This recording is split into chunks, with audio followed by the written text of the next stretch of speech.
Oh, good stuff. About time for Southern Porches. It's about time. We're sending the word out now, letting people know that we are going live, and okay. So Roger,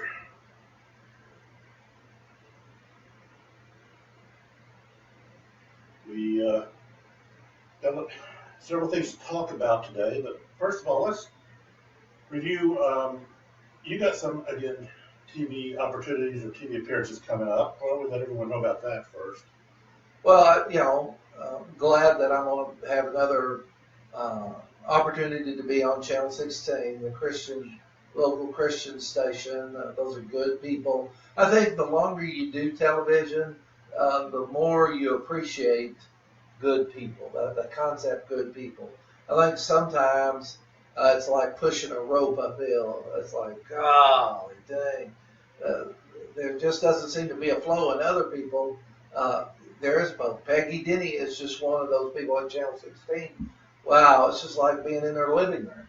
You sit down with her and talk to her, it just flows. And that is what we call TV time. That's fast time. And there's other people, boy, it's like molasses. It's just, oh man, when is this ever going to be over? It's so hard. So I'm glad that I'm going to be on there again. And like I told you before, just got through doing Fox News the other day, which is a great opportunity. And am always anxious to do more television.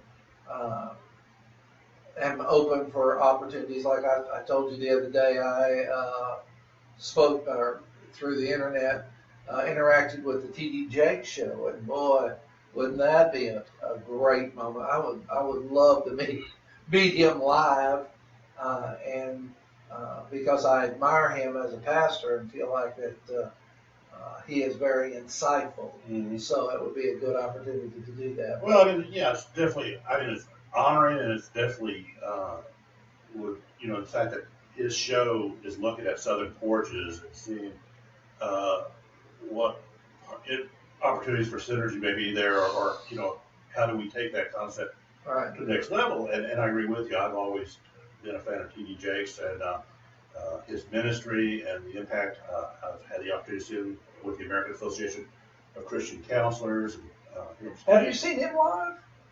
Oh, I got a picture to show you. Oh, man. Oh, you snuck that one in on me. I did not know that. Awesome. Well, way to go. I did not know that at all. Yeah, good stuff. And nothing, and Suzanne, my wife, and I talk about this all the time. Nothing is better than to meet someone who is an honorable person who's famous. It's like they're glad to be famous, and they see it as a privilege, and they earn that privilege every day, every opportunity. And so you just are glad they're famous, and you want them to be famous, and you want them to continue to be famous. And there's other people you think, oh, how did you ever get famous? You are not a good person. How did you get into a place where you're famous? You just don't, and they don't act like they care about being famous, and they don't care about you, and that's very difficult to get through. And so if you've met him, oh wow, I would love to do that, and hopefully someday that will come about. You just never know. It's in the television business, it's a phone call away. You just got to be ready when the phone call comes. It's very much like Candid Camera. When you least expect it, you're elected. You get a call, and some people go, yeah, and other people go, no, I don't think so. And that was a hard one for me very early on, was that anybody would go, I don't think so. But lots of people do. And not everybody wants to be on TV. It's hard to get people on TV unless they want to be on TV. Now, there's a group of people who love to be on TV, and if you connect with them, boom, they're good to go, and they're ready for it. But you just got to find the right people at the right time who want to do that. And the Fox 21 was a very interesting topic they had you talk about. I've not heard about it, but why don't we talk a little bit about what you did share? Well, what did they want to talk about? Well, they wanted to talk about the controversy over the male doll, American Doll, bringing out a male version. They'd always brought out female versions. And so they had talked to somebody or been part of a news story somewhere where someone had said that to their congregation, if you bought a male doll, you were encouraging the male children in your family to move toward homosexuality. And I couldn't believe that. I just went, wow, boy, and I said, it's very easy, Rick, to focus on the stinking doll and not on the dynamics of the family and the dynamics of parenting. And that was way more important than a doll. And I said that I did not think that some of the more famous homosexual personalities in America were driven that way because of what doll they played with. I said they could have been playing with straw dolls for all we know, but it was more about how the dynamics of the family went, how the dynamics of the parenting went, and that would have more effect on not just sexual preference, on social interaction. How you're raised and the family you come from is more important than anything. I think a lot of people in today's world are talking about DNA, and where did I come from? As a big thing. If I came from Europe, or if I came from Italy, or I came from Japan, wherever, that was a big deal. And I say, wow, where you grew up, the dynamics of the household you grew up in. I've noticed, growing up in Oklahoma and now living in South Carolina, how people ate. What they ate for breakfast, what they ate for lunch, has an incredible effect on people that are older. That you bring up stuff. And I said until I was, oh gosh, I think I was 30 before I ever had a grit. Or grits I've never ate, they don't serve those in Oklahoma. So I didn't even know they existed. And barbecue sliced meat is not pork. Yeah, not pork. Not pork at all. And that's another, thank you. Gosh, beef barbecue versus pork barbecue. Huge. I'll tell you another thing, thank you for saying that. Mustard-based barbecue sauce. Where did that come from? I've never seen that before. I've never tasted that before. When I came in and they said they're going to put barbecue sauce on, and it was mustard color, I thought it was spoiled or something. I thought something was the matter. And they said, yeah, it's mustard-based. I went, mustard-based? In the Southwest, it's ketchup-based. It's tomato-based.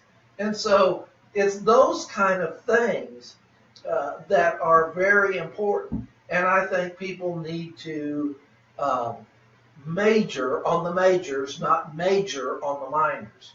I think that we pick stuff up, and the word I used was we're all looking for boogeymen. And that doll was a boogeyman. Oh, this is why I'm having problems with my kids. This is why my kids aren't going good at school. This is why the kids aren't doing stuff. No, it's not. It doesn't have anything at all to do with a doll. But that's easy for someone to stand up and berate a doll or a doll company and say they're the bad guys and they're the reason for all my problems.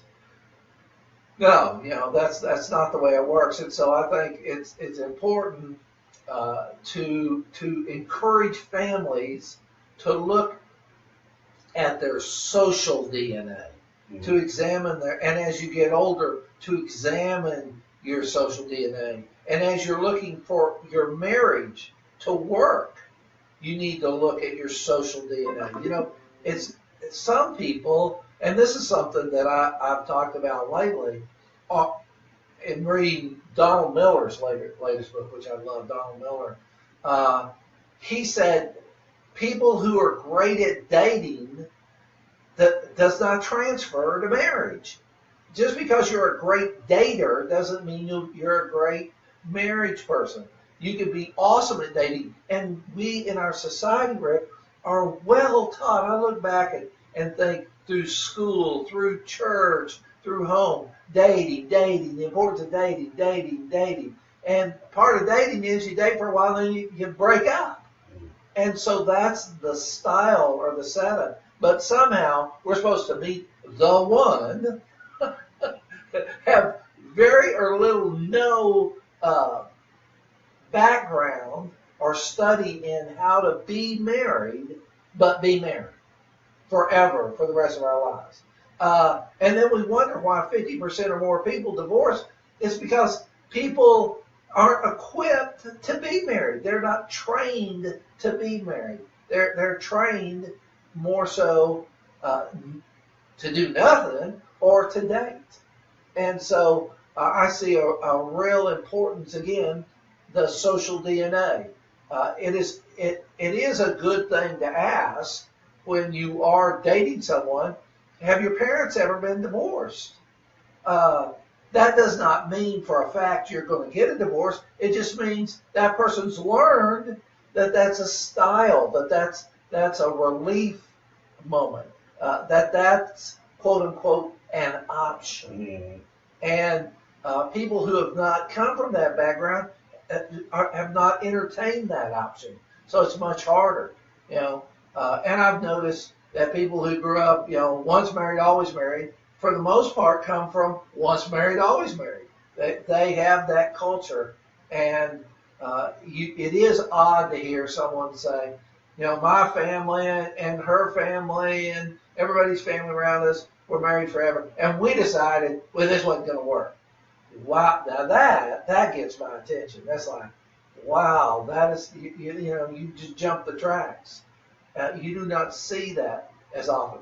But when you see people that we've been married, we came from divorce, she came from divorce, I came from divorce, we lived around people that came from divorce, then they divorced, well, you say, well, yeah, because things in marriage are difficult and things don't always play well. And when the option is to jump off the track, then, and you've learned that, you jump off the track. Monkey see, monkey do. Well, what responsibility does the church have in working with relationships and marriages to keep them healthy? Or does the church have any responsibility? I mean, I don't know. I guess responsibility, I think their duty is to educate. I came from the Southern Baptist, and they were educators, and now I see the genius in that. It's the importance of being educated. And so, and what disturbs me is what they've been good at educating people to do is to date. Mm-hmm. and to be a good quote unquote Christian dater and a ethical Christian dater. And then at the end, once you get married, hopefully we'll kind of work with you down the road. And my thinking is, wow, that's too late, and you're ill-educated. So I think it is the place of the church to, from grade school, be educating kids that, you know, beyond Adam and Eve. You know, they'll walk out, they'll be bagged and cum laude knowing about Adam and Eve, but they don't know about marriage. And and the hope that they'll pick it up is, in my mind as a therapist, too little, too late. And so there's where I think it's important for it to jump in and to not wait for people to be motivated to get the information. I think by the time they're motivated to get the information, 9 times out of 10, they're too much in trouble. And so they're trying to make up too much ground, and life catches up to them and they give up. Yeah, they give up, but also I think the good news is the word you just used is motivated, and those that are motivated, it's also, you and I have learned, and seen in our class, that it's not too late if they truly are motivated to learn the skill sets and understand how a healthy, functional marriage works and what it means on the servanthood side. And, you know, the books that are out there, Chapman's Love Language, Love and Respect, that these are good theories, and we can learn these at any age. And when we do have that motivation that we want to make our marriage better, then we have the resources. Yeah, and Rick, what I'm saying in that is that's a small portion of the crowd that even motivated get it. And I'm saying it's funny how we, in teaching directly or indirectly, talk about this is what dating is. Mm-hmm. You know, that it's integrated indirectly throughout the church. In any denomination, I've seen it's there. And I only wish, as a therapist, that they would shift away from dating and put the energy into how does marriage work? What is marriage about? What is commitment about? What is the good times, bad times about? And so much of why I say that, Rick, is so much of it has to do with choice. It's the person you choose, knowing you and knowing who you choose. It's that combination that makes all the difference. And I see that as why a lot of second or third marriages do so much better. People, their choosing skills get better. And I hear people say, wow, when I was in high school or college, I would have never gone out with you. Or you would have never gone out with me. We would have never seen each other as a good combination. But now down the road, we realize, or we have learned or realized that these are the things that make up a marriage. This is what's worth coming home to every day. This is the nature that will keep me committed. I think it's powerful, very powerful, and I think people learn to be better choosers and they make better choices. Or they do the flip side, which is they marry the same person with a different face. Mm-hmm. I have seen that. I've seen people married 4, 5, 6 times and thought number 4 isn't any different than number 1. The first one was a blonde and this one's a brunette, but they're the same women. Or they've been married 4 or 5 times, and as we talked about before, the only common denominator is them. Yes. And they haven't taken the time. There are people out there who will not be motivated to learn how to do marriage right, but every marriage is wrong. But then you look at the common denominator and why did these marriages fail? Well, the only common denominator was me. And you can imagine if you grew up, Rick, and were told, you wonderful, you wonderful, you wonderful, you the best, you the best, you the best. And you get married to someone and they aren't your parent, or they're not your relative. So that they're not saying you wonderful, you wonderful. They may have said that while you're dating, but there comes a time they get tired of saying that.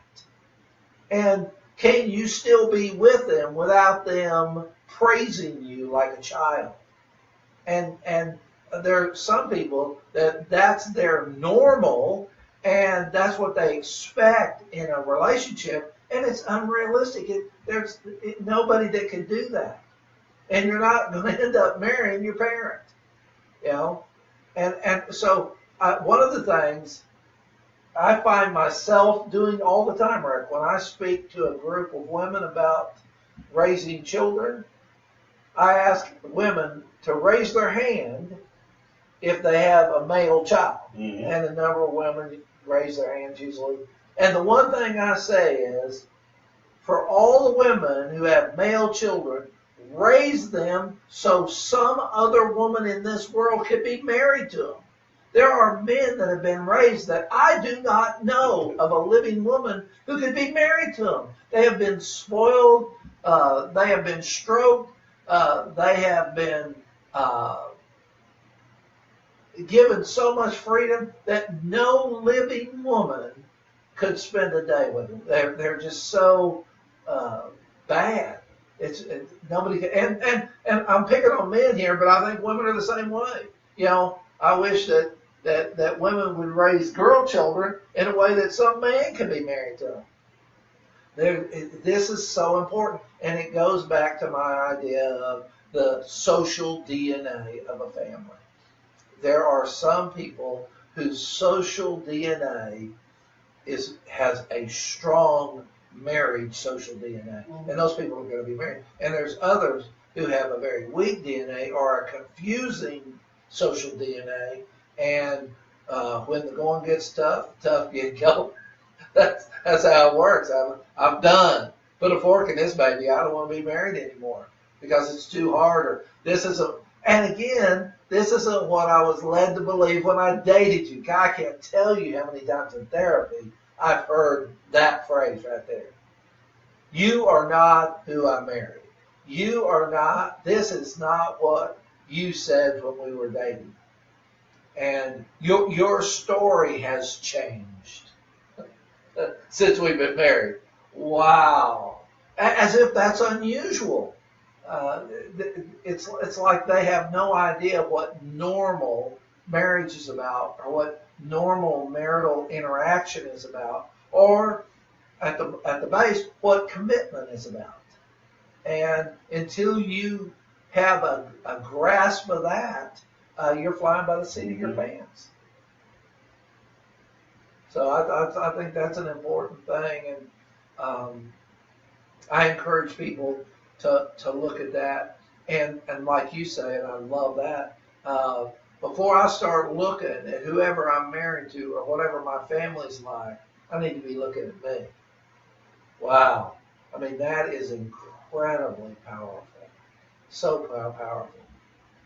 I hear Cheryl say a lot, when she works with her clients, is you got to ask your question, what is it like to be married to me?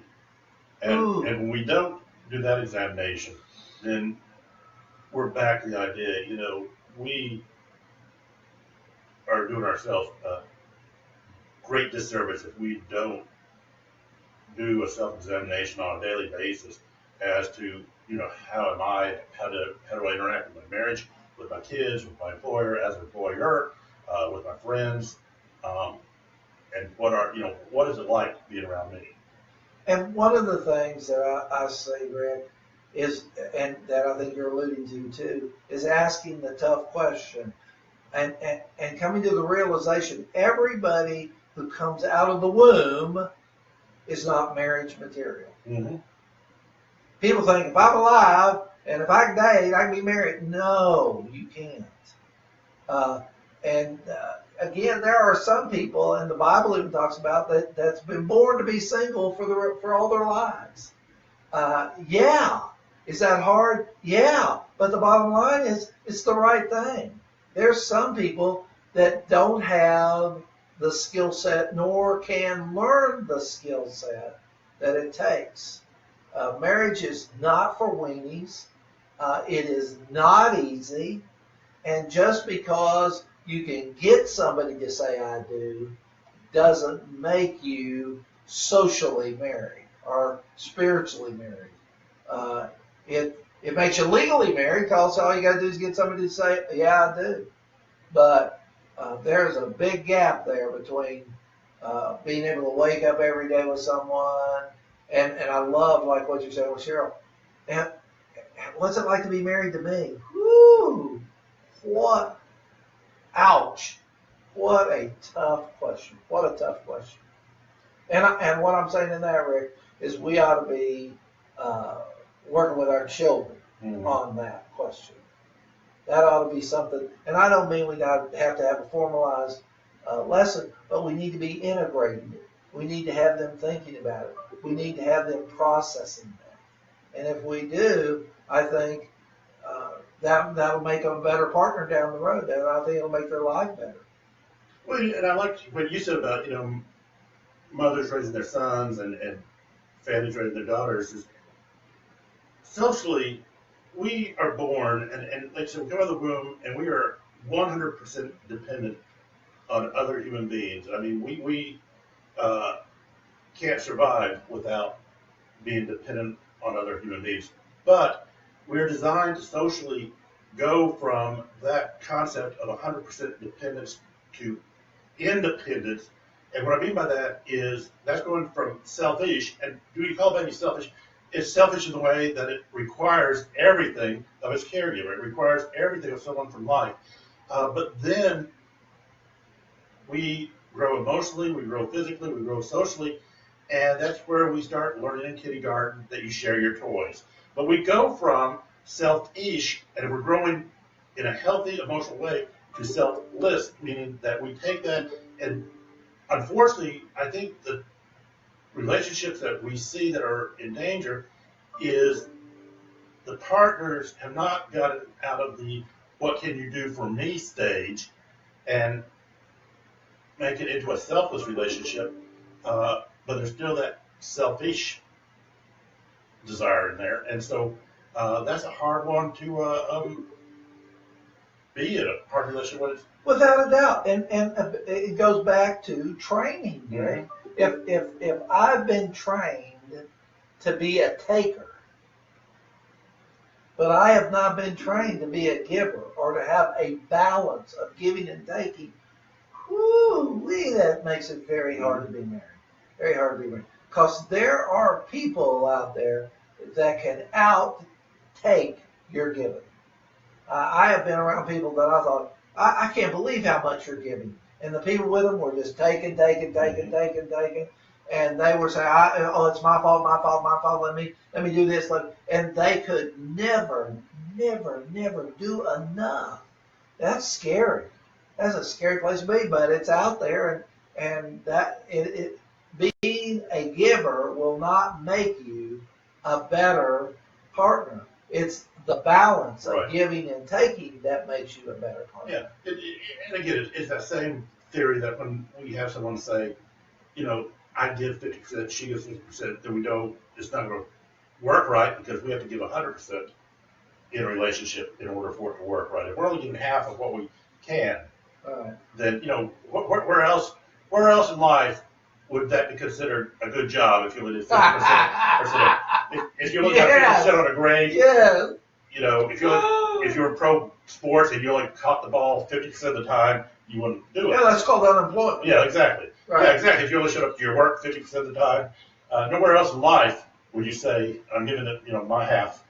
Right, and nowhere is if I do one thing 100%, is that going to make me a good employee, a good football player, a good whatever? No, it makes you one-sided, and that does not work. It's the balance. Now, if you have a person who gives 100 and is a give and taker, and you want that person on your team. That person can when they're in a ditch, they can find a way out. They're a problem solver. Mm-hmm. And does the marriage need two problem solvers to get going? And the answer, you bet it does. Yep. You bet it does. But if you have someone who's a problem maker all the time, and the other person who's a problem solver all the time, and that is going to be a terrible environment to try to operate in. And I think people are taught that's the way you ought to be, and I think that's a lie. That's not the truth. That isn't how it works, and people have tried to make that work, and it doesn't work. You were sharing with me a little bit before we went on live.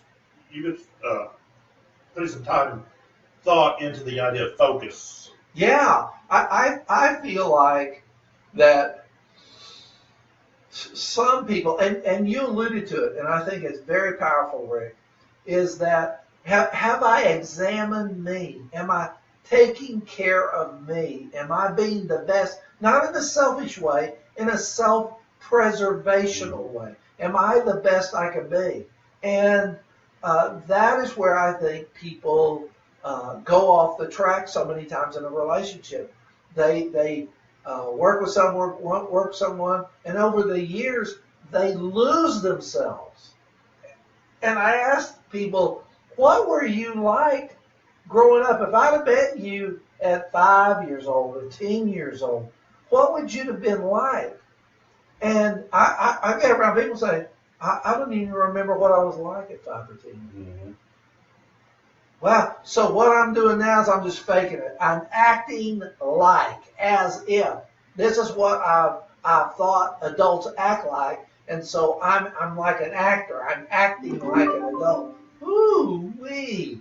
No, I should be not acting at all, but being me. Right. Being the real me, and not being selfish or a taker, but a good person.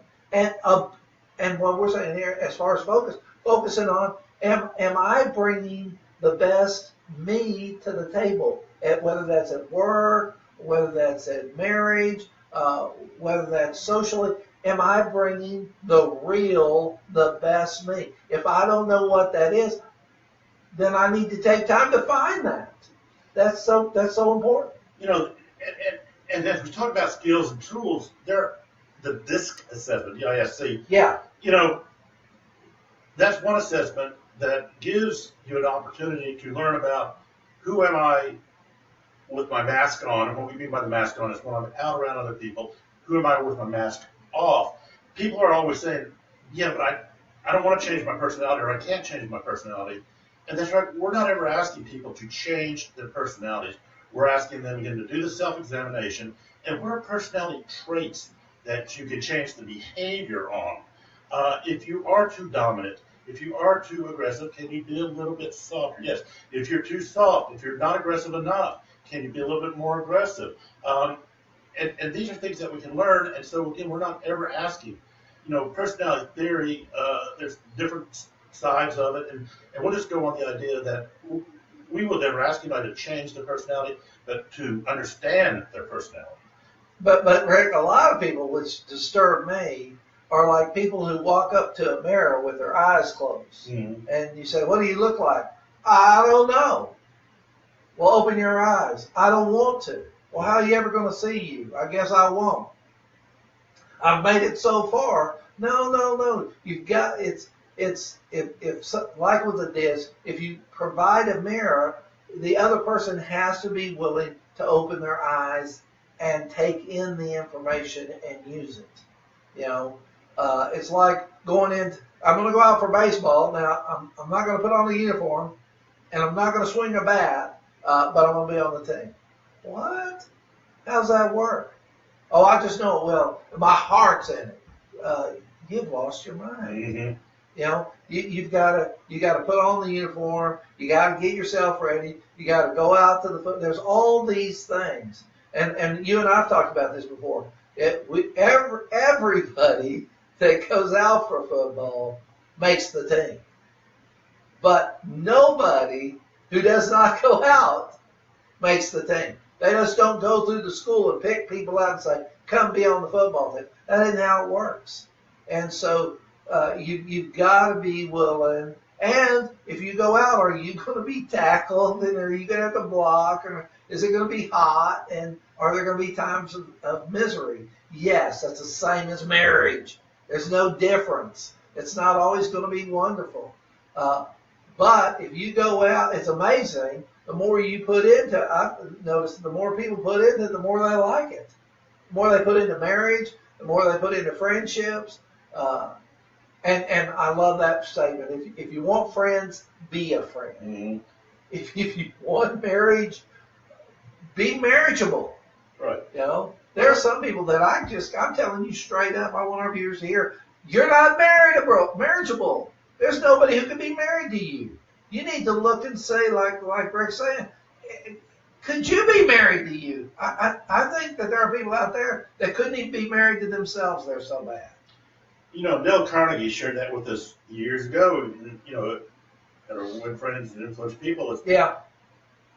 Show interest. It's as simple as that. Show interest. in your spouse, show interest in your friends, show interest in the it. people around you. That is what is impactful. And again, going back to the analogies and the idea of, yeah, you're not going to be able to read a book on being a great football player or baseball player and expect to be a great football player. Yes. And I hear people all the time say, well, I bought this book. All right, I got these 20 books on marriage and relationships. All right, great. What have you done out of it? Oh, I've read the books. Yeah. That draws me to the idea that Malcolm Gladwell brought out in his book Outliers. Mm-hmm. And that was the 10,000 hours.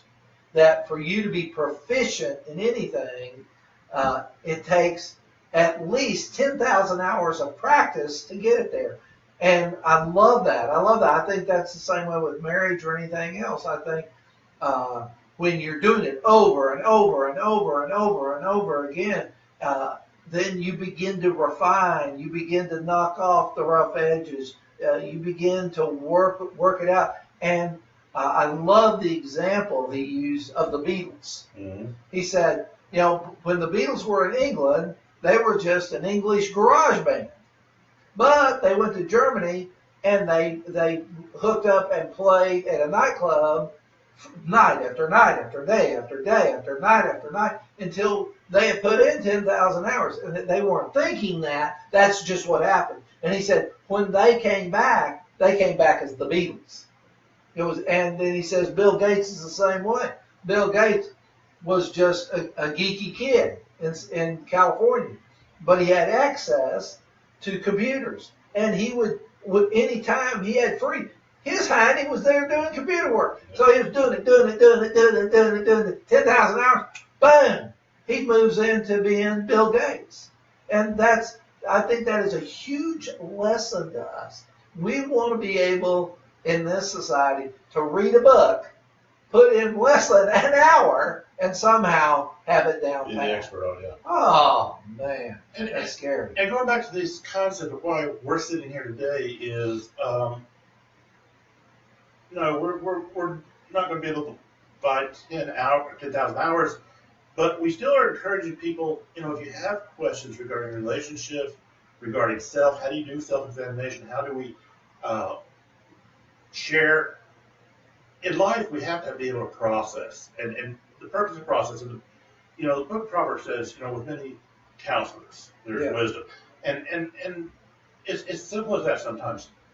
What is it like to get a reflective voice shared with you and say, yeah, you're on right track, or have you thought about this, or thought about doing this, and just do it. And again, that's, we are still encouraging, if not during this time that we're on at 10 on Tuesdays right now, and those that watch it afterwards, if you go to the Southern Porches or Rogers and my Facebook page, you can send us questions, and if you want it to be confidential, just let us know that. If you want us to share, who, that's fine too. When I say who, being you. Yeah, we know who we are, so. Yeah, so,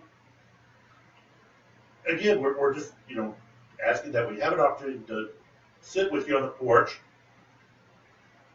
You can take or leave whatever you hear from us, and that's your free will, free choice, and we'll learn a lot from you too. Yeah, it's a give and take operation. And one of the things that I love to hear about, Rick, is these stories of a person who is sickly and has trouble getting around the house, and one day they decide to go out and walk down the block. And then they walk down 2 blocks. And then they walk down 3 blocks. And the next thing you know, they're a world-class runner. That's what we're talking about here at Southern Porches. We're not looking for you to be world-class runners. We're looking for you to walk down the block with us. 1 block. We're looking to encourage you to become part of the process. We want you to be part of the process. And we believe that being part of the process creates the answers and that it improves people's lives. But if you expect to be in ill health and walk out of the house and become a world-class runner, you're delusional. If you think reading one book is going to make you a good partner, you're delusional. If you think it's the other person's responsibility to make the marriage work, you're delusional. Those are not healthy thoughts. It's about getting out and doing the work, and we're encouraging you in this show to start.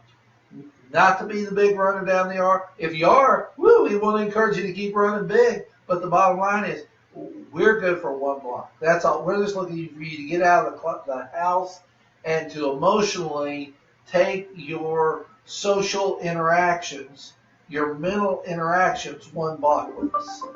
And we believe if you do that, great things will happen.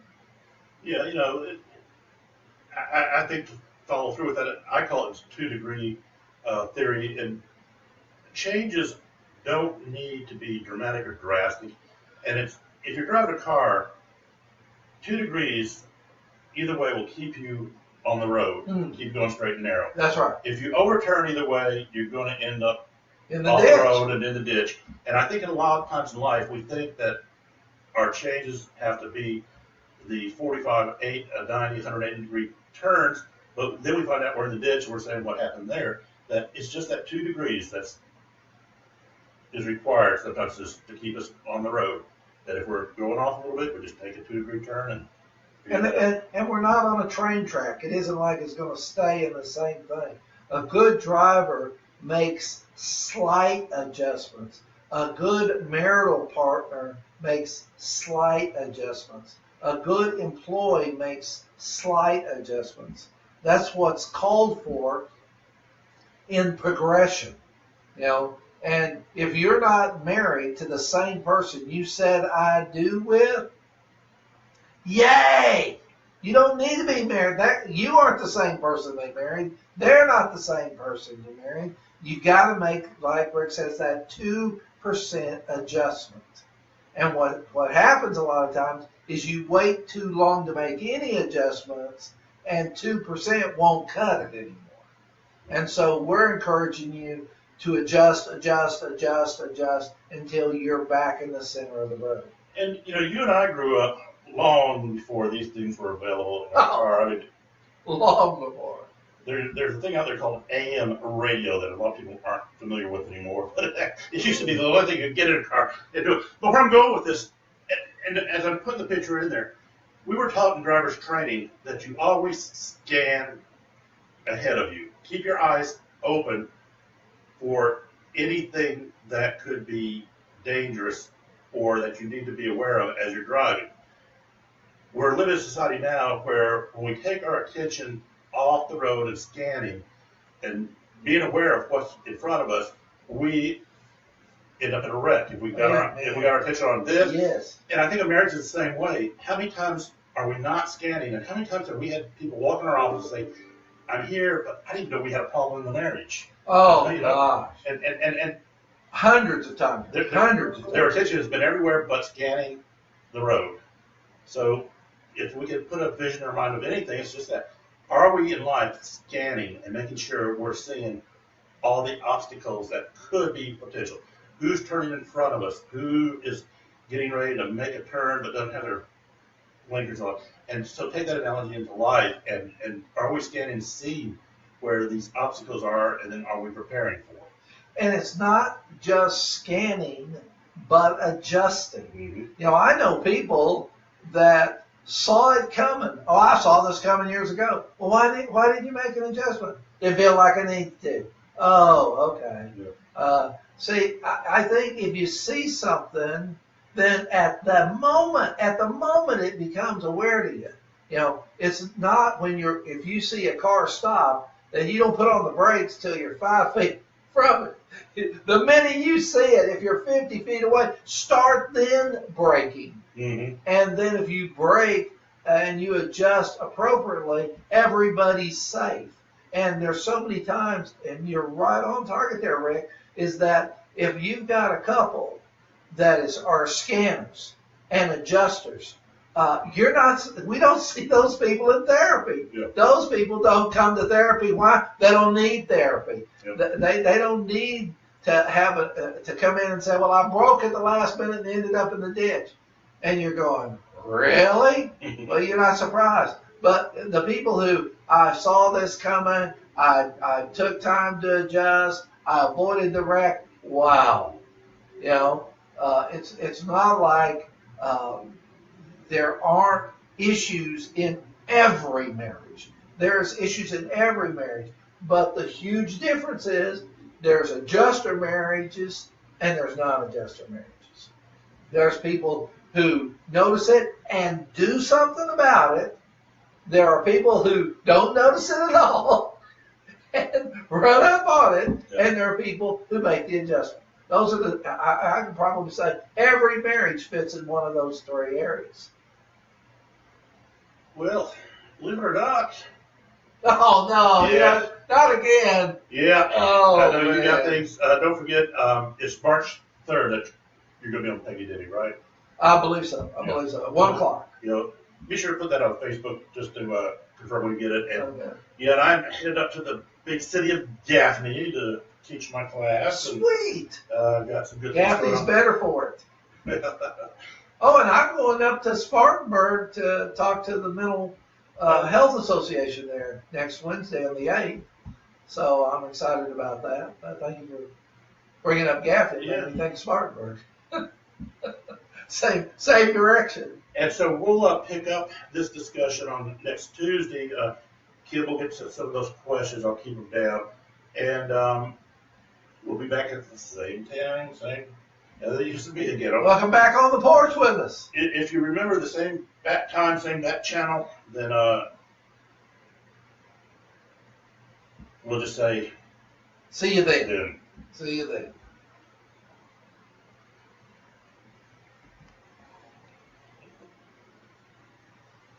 Wow, time. Like rolling downhill. Mm-hmm.